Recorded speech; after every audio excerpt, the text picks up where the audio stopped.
And so it's in what we're seeing, what we have seen in the CDC reports has been increases in fertility rates for people in their 30s and up, and we've been seeing declines for people in their 20s.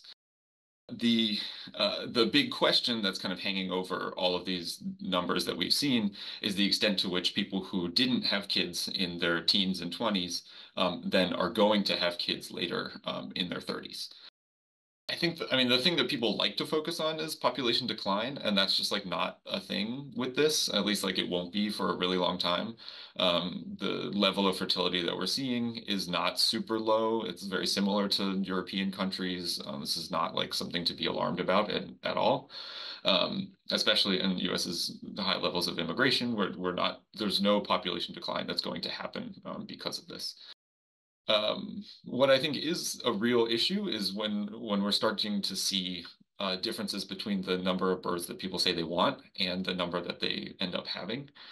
This is, I mean, if people want to have kids, like then and they're unable to because of things like economic precarity and cost of childcare, that's that's not good, right? That's a bad sign for society.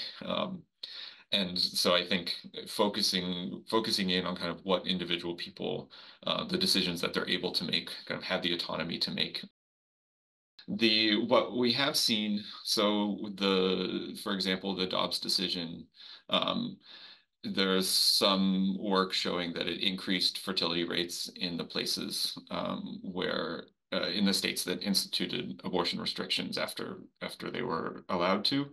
And so there's kind of, but those effects were pretty small.